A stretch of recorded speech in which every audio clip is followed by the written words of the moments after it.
புதுக்கோட்டை அருகே நேற்று நடந்த சாலை விபத்தின் துயர அலைகள் இன்னமும் அடங்கவில்லை. 7 மாணவர்களின் உயிர் பறிபோய்விட்ட அந்த கோர விபத்திலிருந்து என்ன பாடம் கற்கப்பட்டிருக்கிறது? இந்த கேள்விக்கு பதில் இல்லை.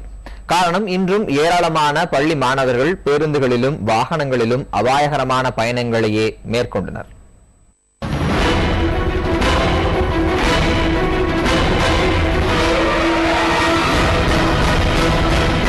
இந்த காட்சிகள் திருவள்ளூர் மாவட்டம் பொன்னேரியில் இன்று காலை நேரத்தில் எடுக்கப்பட்டவை. திருவள்ளூர் மற்றும் ஆரம்பாக்கம் இடையே பயணப்படும் இந்த பேருந்தை பிடித்தால்தான் பள்ளிக்கு உரிய நேரத்தில் செல்ல முடியும் என்பதால் மாணவர்கள் இப்படிப்பட்ட அபாயகரமான பயணத்தை மேற்கொள்கிறார்கள். காலையில ஸ்கூல் பிள்ளைங்க ஃபுல்லா ஃபுட்போர்டு அடிச்சுட்டு போறாங்க. அந்த டைம்ல நிறைய ஆக்சிடென்ட் நடக்குது.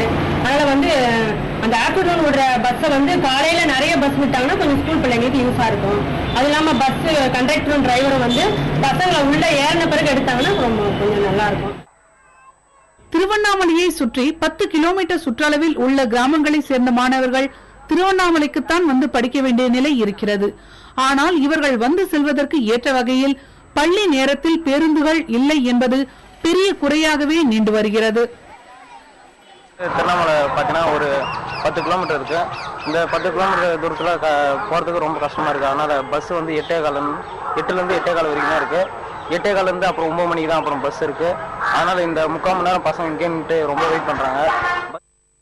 திருப்பூர் மாவட்டம் புதுப்பாளையத்தில் 30 ஆண்டுகளாக பேருந்துகளே இயக்கப்படவில்லை என்பது அந்த பகுதி மக்களின் புகார்.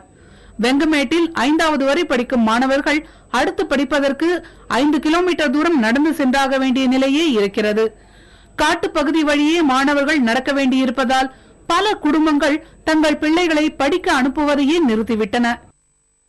இது படிக்க வைக்கிறதுக்கு காரணம் எங்கனாலும் கொண்டு விட்டுட்டு சாயந்தரம் கூட்டிட்டு வர முடியாது. இது அரசாங்க பஸ் இல்லாத காரணத்தினால யாரும் படிக்க முடியறதில்ல. இந்த கிராம மக்கள் ரொம்ப பள்ளிக்கூடம் 5வது முடிச்சாச்சுன்னா ஏதோ வேலை வேட்டிக்கு போறதா நினைக்கிறாங்க. பஸ் வசதி இல்லாத காரணத்தினாலதான் இங்க படிப்பறிவே நாசமா போயிட்டு இருக்கு. கஷ்டப்பட்டு எங்க வேணாலும் நடந்து போவோம், இல்லைன்னு ஆட்டோ தான் பிடிக்கணும். ஆட்டோக்காரரு 150 100 கேட்கறாங்க. நாங்க எங்க போவோம்? 4 நாளா பஸ் இல்லைங்க. பிள்ளை கஷ்டப்படுறது, ஸ்கூலுக்கு போறதுக்கு கஷ்டப்படுறாங்க. பல சிரமங்களை மீறி படிக்கும் மாணவர்கள் கிடைக்கும் வாகனங்களில் ஏறி பள்ளிக்கு செல்கிறார்கள். காஞ்சிபுரம் மாவட்டத்தில் வாலாஜாபாத், கட்டவாக்கம், தென்னேரி, திருப்புலிவனம் உள்ளிட்ட 10க்கும் மேற்பட்ட கிராமங்களை சேர்ந்த மாணவர்கள் பேருந்து வசதி இல்லாமல் ஷேர் ஆட்டோக்களிலேயே செல்ல வேண்டிய நிலை இருக்கிறது. மாணவர்கள் கூட்டத்தை பார்த்தாலே அரசு பேருந்துகள் நிற்பதில்லை என்பது இந்த கிராம மக்களின் குற்றச்சாட்டு.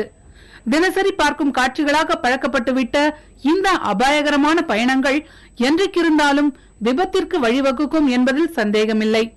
வருமுன் காக்க நடவடிக்கைகள் தேவை என்கிறார்கள் சமூக ஆர்வலர்கள். புதிய தலைமுறைக்காக செய்தியாளர்கள் குழுவுடன் பார்வதி பாமா.